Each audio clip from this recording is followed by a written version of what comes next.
You ask Tiger to solve.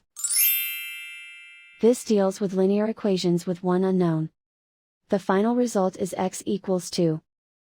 Let's solve it step by step. Group all constants on the right side of the equation. Add 12 to both sides. Simplify the arithmetic.